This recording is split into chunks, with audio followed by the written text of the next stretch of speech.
반갑습니다.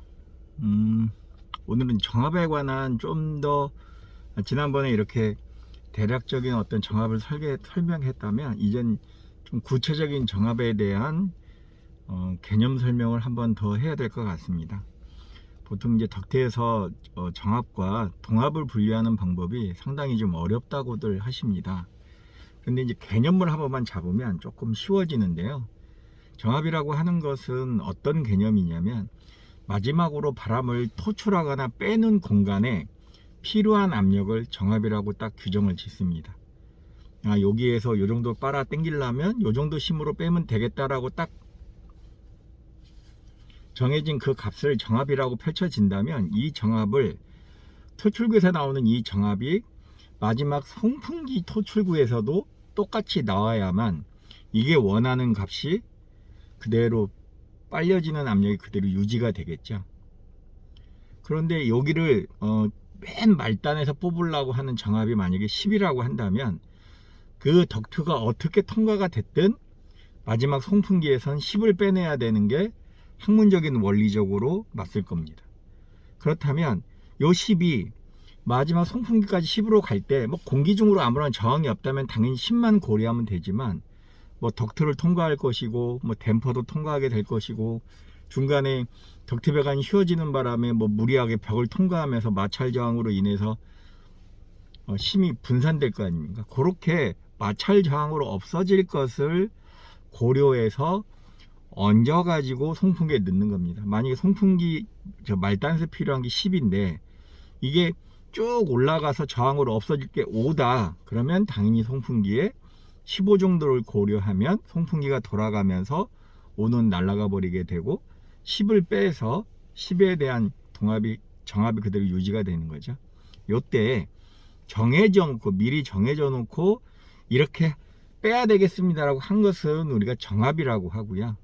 그것을 이렇게 어떤 관을 통해서 움직이면 마찰장으로 없어지는 값, 그걸 동합이라고 해서 이 두 값을 합산해서 전합이라고 하고, 이 전합은 송풍기의 압력을 결정할 때 전합이란 사이즈로 결정하게 됩니다.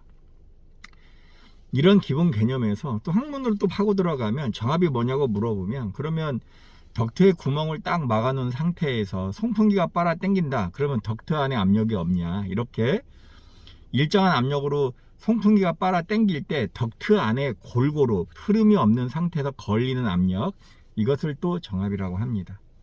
그래서 정합은 어떻게 유지가 되냐면 면을 잘라서 밖으로 나오려고 하거나 밖으로 덕트 안으로 들어가려고 하는 힘을 우리는 정합이라고 하고, 그렇게 구멍이 뚫려서 안으로 파고 들어갈 때 우리는 그렇게 속도에 의해서 유지되는 값을 동합이라고 또 얘기를 합니다.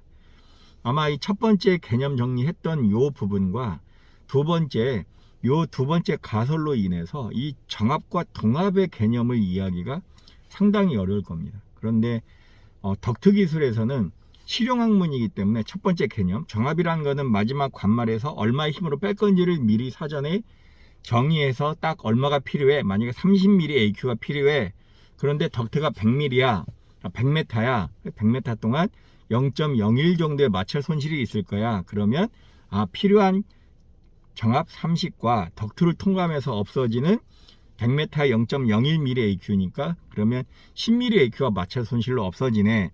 그래서 송풍기에는 40mm AQ를 지정해야 돼. 그리고 송풍기를 돌렸을 때 차압계를 측정했을 때 덕트로 올라가는 그 양만큼, 즉 10이 소진되면서 나오는 게 최종적으로 도출에서는 30이 빠져나가게끔 이렇게 되어 있는 거죠. 요 개념으로 이해해야만 덕트 설계에서의 정합과 동합의 개념을 잡을 수가 있습니다. 또 학문적으로 갖고 와서 아까 두 번째 얘기했던 덕트 통안에 송풍기를 빨아 당겼을 경우에 속 안에 아무런 움직임은 없지만 압력이 없는 거냐? 사실 압력이 존재하죠. 그때 존재하는 압력을 우리가 정합이라고 합니다. 왜? 아무것도 움직이지 않기 때문에. 대신에 동합은 제로가 되는 거죠. 이때 구멍을 빵 뚫어서 안으로 덕트가 훅 들어가면 빵 뚫기 직전에 벽면으로 서로 빨아 당기거나 또 나가지 못하게 막았던 것은 우리가 정합이라고 하고, 구멍을 빵 뚫으면서 빠른 속도로 속도값에 의해서 확 딸려 들어가는 걸 동합이라고 하죠.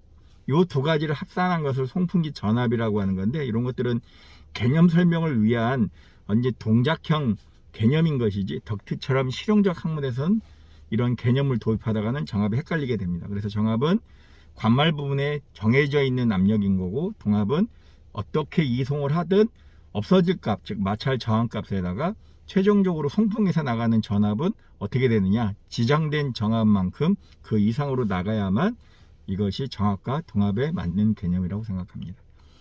아마 여기까지 이해하는 데 있어서 상당한 시간이 걸렸을 거예요. 어떤 숫자 노름으로 계산하는 것이 아닌 개념적으로 좀 이해를 해야만, 그 다음에 이제 동합에 대해서는 어떤 개념이냐면, 덕트 메타가 얼마일 때 마찰 저항이 얼마이지, 엘보는 또 어떤 마찰 값을 갖고 있지, T분기는 또 어떻게 마찰 값이 있지, 이런 것들은 덕트책 뒷자에 보면 형태 그림별로 동합을 계산하는 방식들이 상당히 많이 나와 있습니다.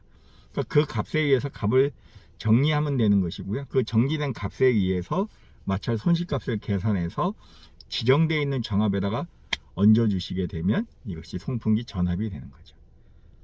자, 이렇듯 개념을 공부하기 위해서는 후단의 두 번째 개념보다는 첫 번째 개념 정합은 최종 마찰구에서 요구되는 지정된 압력에다가 덕트가 송풍기로 유도되는 그 길이만큼의 없어질 것으로 예측되는 마찰 저항값을 우리가 동합이라고 하고, 그 동합은 속대에서 유지되고 있기 때문에 속도 형태로 나타나게 됩니다. 이게 두 값을 합산한 거기 때문에 그걸 전합이라고 하고, 전합은 결국 송풍기 도출구에서 저 동합은 사라진 상태에서 정합만 나오게 되겠죠. 그죠?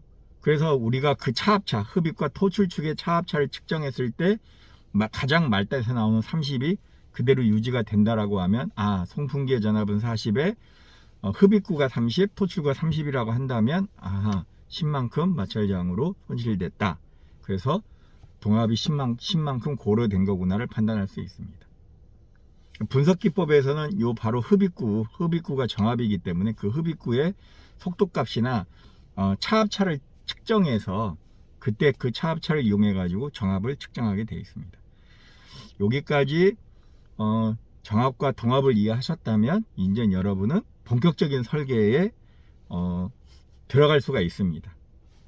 요거는 생각을 하시는 방법이기 때문에 이 생각이 딱 마무리가 되면 동합은 그 다음부터는 책자를 넘겨서 그림에 되어 있는 형태별로 마찰 저항값을 찾아서 그 값을 얹어만 주게 되면 필요한 보통 이제 동합이 되겠죠. 동합은 정합에 비해서 그렇게 많은 양을 고려하지는 않습니다.